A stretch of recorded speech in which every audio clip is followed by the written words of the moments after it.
Hi, everybody. It's been a minute, which is about in keeping. I want to address some questions that people have posed to me over the last month or so about if spiritual warfare and protection, but not pushing back, what do we do?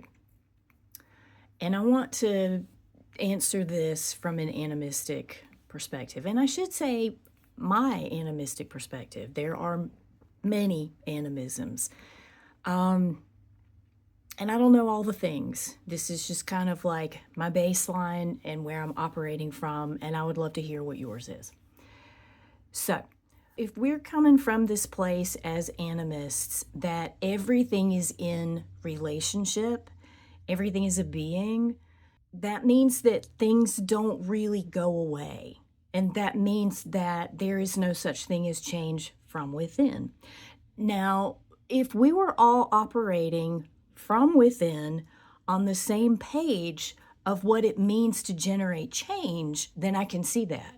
Like if we're all operating from the same page of like curiosity and wanting to make sure that everybody's needs within are being met, and that we are all willing to be open to critical thinking and creative assessment to understand how we're going to meet everybody's needs, I can see where change from within could happen. That ain't where we are. That is not where we are. We're in a place where there are many opposing forces. So then we have to take a different approach. If we are still in relationship with that system, that dominant force, and as a being, that dominant force does not want to die, and it doesn't, then what are we going to do? My perspective on that comes down to proportionality to some degree. If we are all agreeing that we have agency and that all of our agency has impact one way or the other, then we have to have a conversation about proportion of agency. What proportion of agency are we giving to what systems, what dominant force, what smaller forces?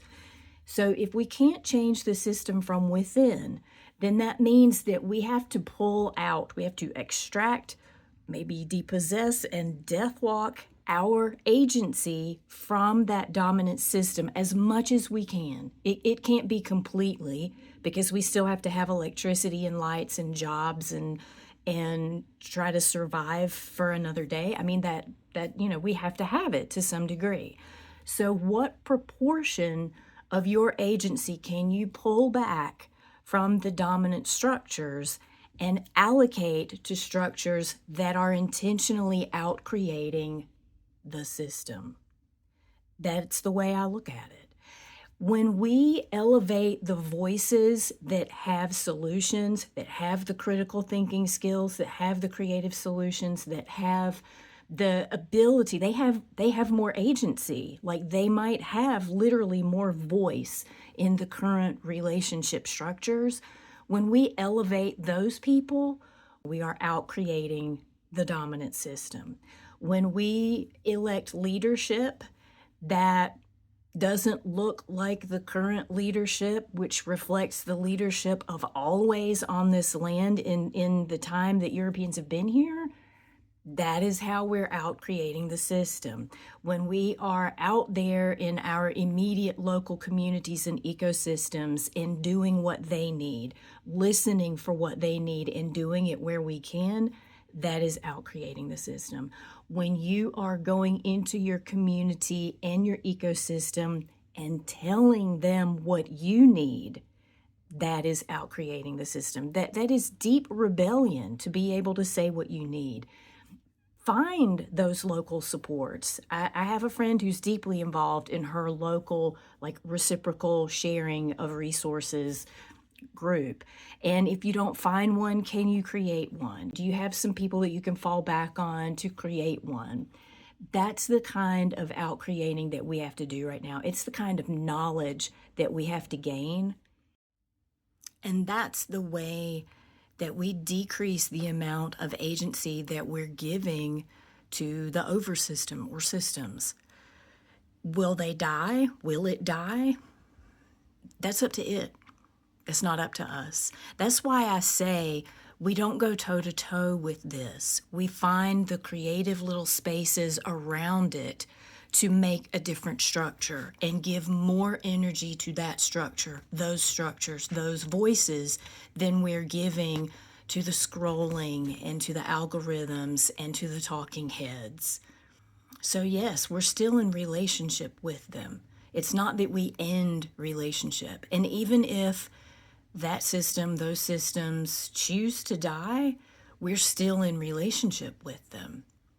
But we diminish the power they have over us.